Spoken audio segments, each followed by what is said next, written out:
Porque Robert e Ned foram criados pelo Jon Arryn.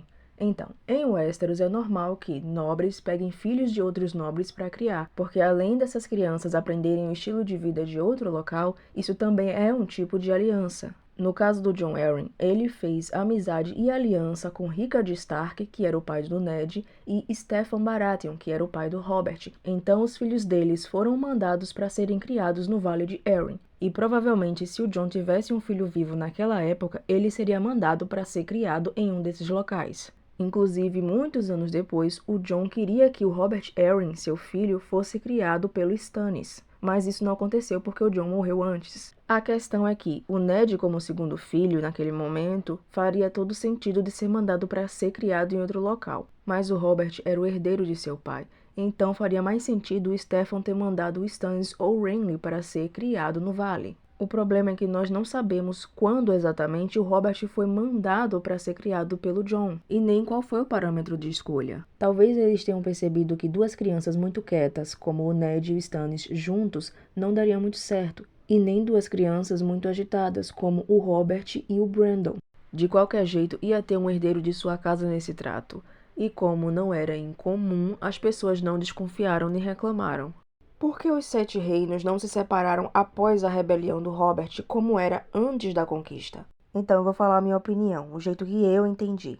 Eles não se separaram porque separação não era o objetivo da rebelião. Pelo contrário, a rebelião trouxe a união de 4 dos 9 reinos existentes. O Norte, as Terras da Tempestade, as Terras Fluviais e o Vale, contra a família que estava no poder naquele momento, que era os Targaryen.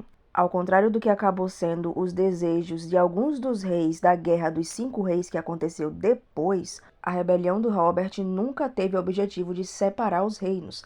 O objetivo era obter justiça e vingança pelo que os membros da casa Targaryen, que era a casa governante, estava fazendo naquele momento. E depois colocar no poder alguém que eles pudessem manipular ou que estivesse ligado a essas casas rebeldes. E a separação dos reinos iria impedir isso de acontecer, principalmente porque, depois da rebelião do Robert, os reinos estavam vulneráveis e separados eles não seriam páreos para as invasões de estrangeiros ou dos nascidos de ferro. Então, o simples pensamento de separação nesse momento da história é um grande alerta vermelho. Nada de bom viria disso. Pelo menos é a minha interpretação do porquê não aconteceu. Por que o rei Robert não puniu Amory Locke e Gregor Clegane pelas coisas que eles fizeram a Elia Martell e seus filhos? A resposta mais simples para isso é: Robert não queria punir eles. Para ele, eles fizeram o certo. Robert odiava os Targaryen, então deletar Targaryen não era uma coisa ruim na visão do Robert, não importa se eles fossem crianças. E Elia, infelizmente, foi um dano colateral. Talvez a única ali que, nos olhos dele, poderia ser considerada inocente. Mas aí entra na questão mais complexa. Ele não podia punir eles. Eu gostaria de deixar bem claro que vocês que me fazem questionar e entender as decisões do Robert, ao invés de simplesmente me deixar odiá-lo, tem um lugar especial no meu coração. Enfim, o Robert estava numa guerra contra os Targaryen. Ele pretendia não só se vingar do Rhaegar, mas também destronar os Targaryen. No mínimo, as crianças deveriam se tornar reféns, que seriam cuidados por eles, até chegarem numa idade certa para casar com filhos deles e serem manipulados por eles. Mas, infelizmente, no mundo ideal de alguém que faz rebelião, aquelas crianças deveriam ser deletadas. Só que Robert não teria essa coragem, e o Ned não faria isso. Então, quando Tywin chega e manda os capangas dele fazerem isso, ele está tirando uma bomba das mãos do Robert. Punir o Tywin ou os servos do Tywin por fazer uma coisa que ele, no íntimo, queria, era admitir que ele estava errado. E não só isso. A gente tem que lembrar que os Lannister, fazendo isso, entregaram a coroa nos pés do Robert. Provaram a sua lealdade de forma inquestionável. E estão com os exércitos intactos, ao contrário dos exércitos do Robb, do Ned e do Jon. No final de uma guerra, minar uma aliança importante com uma casa extremamente rica e poderosa, por uma coisa que o próprio Robert concorda, não fazia sentido. Principalmente porque não se tinha provas que o Gregor Clegane e o Amory Locke fizeram isso. Existiam rumores de que tinham sido soldados mandados pelo próprio rei Aerys. Por isso que o Oberyn queria que a montanha confessasse e dissesse quem deu a ordem. Resumindo, a decisão do Robert de não punir os Lannister ou seus servos pelo que eles fizeram faz total sentido naquela ocasião. Mas, para amansar os Dorneses e o próprio Ned, ele poderia ter punido o Amory Locke e o Gregor Clegane.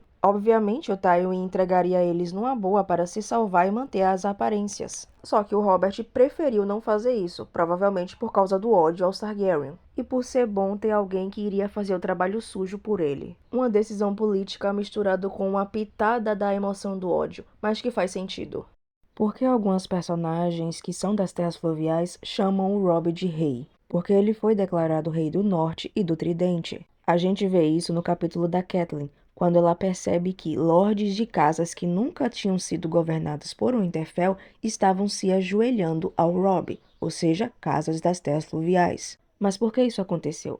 Antes da Guerra dos Cinco Reis começar, o Tywin começou a mandar soldados para atacar as Terras Fluviais, porque a Catelyn pegou o Tyrion como refém. Quando Ned soube disso, ele mandou soldados para proteger as terras fluviais e capturar aqueles soldados que estavam tentando destruí-la. E quando Robb marcha para o sul, ele tem um inimigo em comum com os lordes das terras fluviais, então eles lutam do mesmo lado contra os Lannister. E depois da morte do Ned, surge uma questão política. Renly se coroa rei. E aí surge a pergunta de quem o povo das terras fluviais e do norte devem apoiar como rei. Eles não querem ficar do lado do Joffrey e nem dos Lannister, porque eles mataram Ned, prenderam as irmãs do Robb e estavam atacando as terras fluviais. Mas Renly tem menos pretensão ao trono do que Stannis. Só que por algum motivo, Stannis permaneceu calado. E se eles acabassem se ajoelhando a um, o outro iria considerar eles traidores. E a discussão se estendeu até um dos lords interromper e dizer que não ia se ajoelhar para nenhum deles,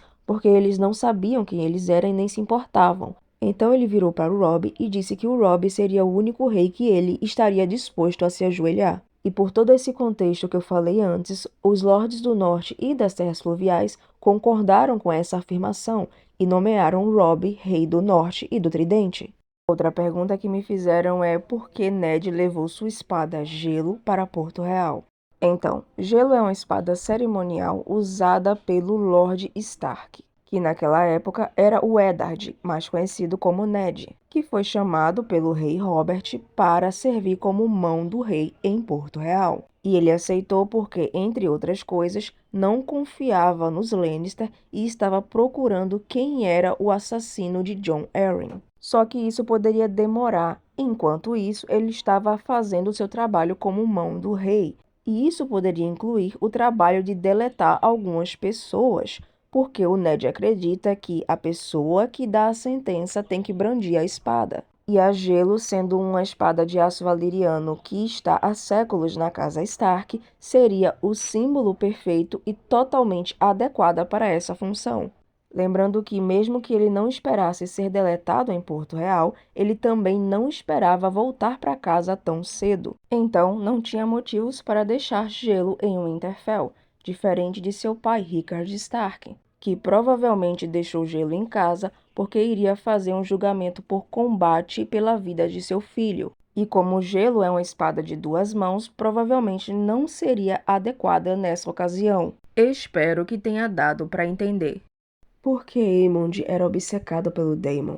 Na minha opinião, essa obsessão foi um tipo distorcido de admiração. Vamos pensar no Aemond pequeno. Ele era um quarto filho de um rei que não era muito bom e que não se importava com ele. E o terceiro filho de uma rainha que estava ocupada demais tramando contra sua enteada para colocar o seu primeiro filho no trono. E aí ele vê o Daemon, que era um ótimo guerreiro, muito bonito, que montava um dragão e já participou de várias batalhas. E aí ele pensa, é esse cara que eu quero me tornar. Só que, por causa do problema na linha de sucessão, ao invés do Daemon abraçar essas novas crianças, ele simplesmente começa a ser muito frio com o Aemond e com o Aegon, muito tempo antes deles entenderem o porquê daquilo. E para completar, mesmo ele tendo aparência Targaryen, ele não tinha um dragão. Inclusive, nós sabemos que, pelo menos uma vez, o Viserys, que era pai dele, já fez piada sobre o Aemond por causa disso. Até ele pegar o dragão da esposa falecida do Daemon.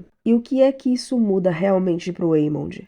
Ele perde um olho, as pessoas que fazem isso não são punidas, a irmã dele insiste que ele seja severamente questionado sobre quem disse que os filhos dela eram bastardos. O pai dele não o defende, não o parabeniza, não se importa. e o tio que ele tanto admirava o olhava com desdém, e depois se casou com sua meia-irmã, aquela que ele foi ensinado que estava roubando o direito de Aegon e dele. E aí, quando ele cresce e se torna um espadachim perigoso, que monta Vhagar, a maior dragão naquele momento, e ainda assim ele não consegue obter o respeito e a admiração que ele tanto queria obter olhando Daemon, provavelmente ele começou a pensar que a única forma de chegar ao nível do Daemon era lutar contra ele e deletá-lo. E aí aquela admiração inocente vira uma obsessão raivosa, e que poderia ter sido evitada não só pela Alicent e pelo Viserys, mas também pelo Daemon. Lembrando que isso é uma análise do que poderia ser a perspectiva do Aemond com tudo isso.